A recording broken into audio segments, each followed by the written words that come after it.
is just the average. So it's 1 over n times the sum I equals 1 to n of CVI.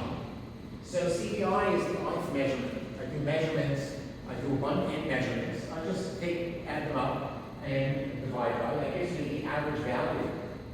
I could also have the standard deviation, which we know from earlier in the semester is just the sum of CVI minus CV bar squared divided by n minus 1.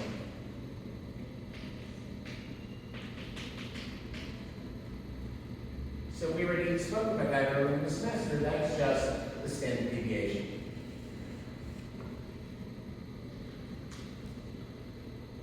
Now, what happens in control? In control, we can't be absolutists. There's always a trade-off. And you can see it from these pictures.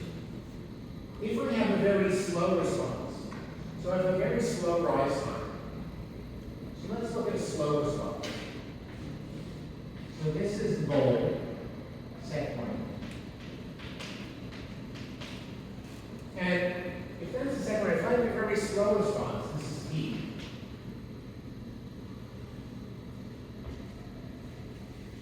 I don't get there until next year. That's too slow. That's a slow response. On the other hand, if I make the control more aggressive, I want to get there quickly, rise time. I shorten the rise time, but I way overshoot. So this is too aggressive.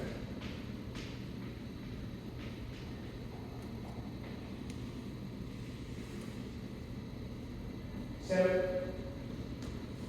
here, this is a too slow response. This is a too aggressive response. So in control, I have to make a compromise. I don't want it to take forever, but I also don't want to have a big overshoot. So I'm going to have some compromise. It may take longer. I may have a longer rise time, but not one that takes forever, and then I minimize the overshoot. So I need to know how to intelligently make these compromises. The other thing I have to compromise about is if I have a control variable, the measured variable, and so let's look at another example. So let's say this is the set point. And here I was always plotting control variable, the thing I'm trying to control, the measured variable. So let's do the measured variable in white, and the control variable in pink. I'm sorry, the manipulated variable in pink. So let's say something happens, and we're up here. So this is the control variable. And the manipulated variable we use different color, green. So let's say the manipulated variable goes in the opposite direction. And let's say as a result, this starts coming down. Because this is doing just the opposite. So I have the control variable, this is the measured variable, and here I have the manipulated variable. So what I'm doing is I'm keeping the magnitude of the difference of the error small. It's never getting enormous. But I'm opening and closing valves all the time to do it. So this may be good, it may not be good. I can contrast that with another situation.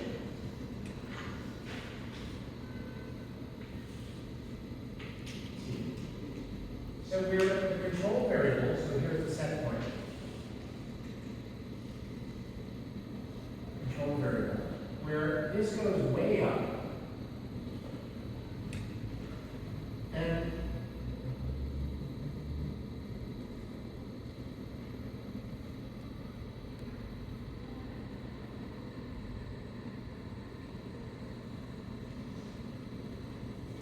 you see two extremes of the response. Here what I can do, here this stays high longer than it does here. But the manipulated variable, which I should label, the manipulated variable, that valve is not going on and off all the time. It's slowly closing. It goes all the way open and then it slowly closes. So this protects the valve from the manipulated variable. This lowers the instantaneous error, but that valve is going open and closing all the time. So I need to see in the process I'm interested in which one of these is a more important variable, which is more important for me to detect. And maybe I need some compromise between them. And these are all considerations that we have when we actually do these calculations. So what are various types of control that we can do? Types of control.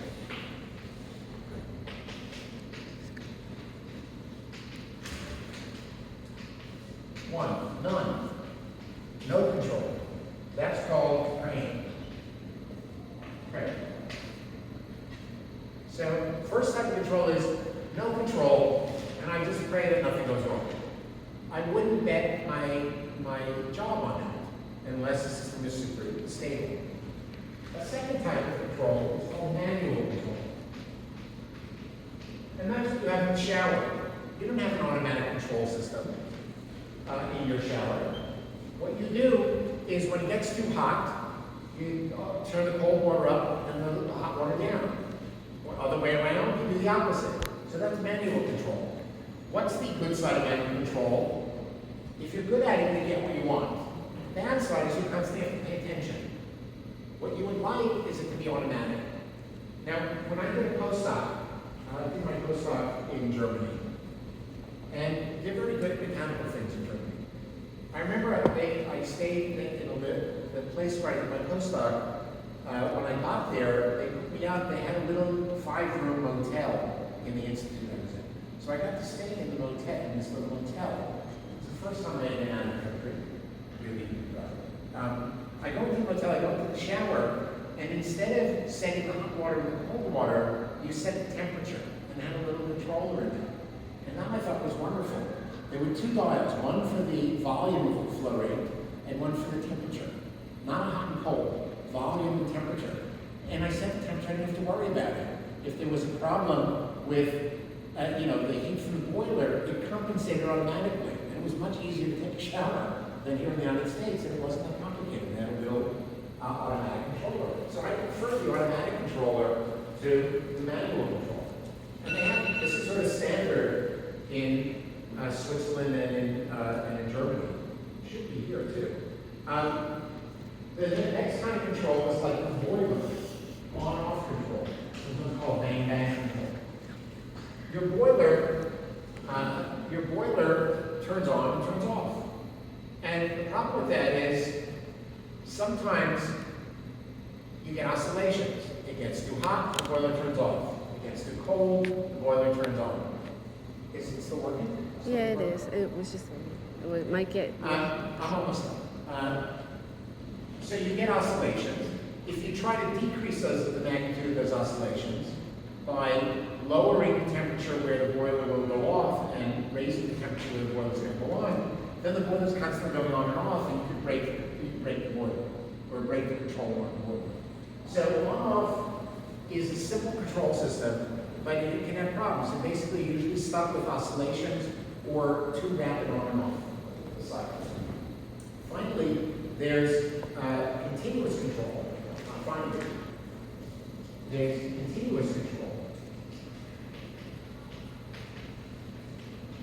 And that's, of course, what we've been talking about, what we will be talking about here, is that you sense an error, you sense a difference between where you are and where you want to be, and you don't wait until that error gets enormous. You react right away.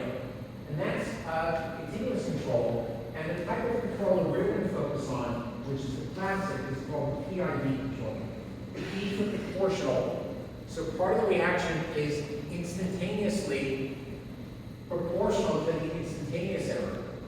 Integral, proportional to the integrated error. And differential,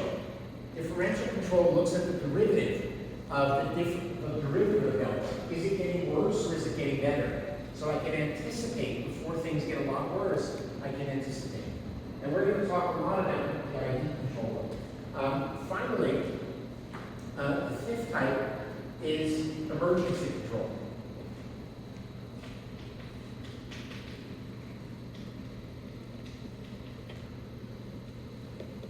So the emergency control, if you remember early in the semester, I think it was the first class, I had a picture of a system where we had a normal controller, and at the top of the system we had an emergency controller, that if all things go to hell, then instead of letting the things blow up, I release the pressure and take all the fluid from my system, say from my reboiler, and just put it into containment to make sure that no one gets hurt, that nothing blows up. So the emergency controller is a last resource. It has to be, so it's last resource.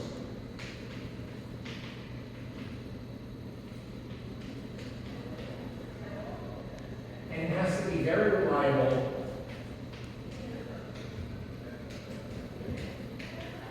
And it generally only comes on when there's a huge disturbance.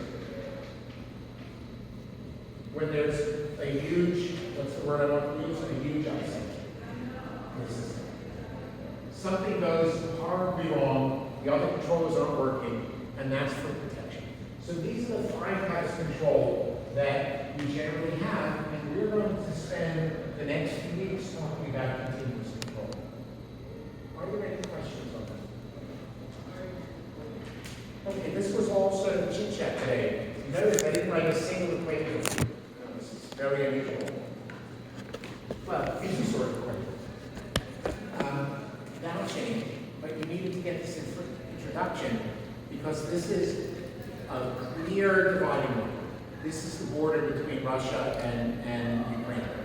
This is the border, a strong border between open loop, being an observer, and closed loop, being an active controller. Up until now, we were modelers.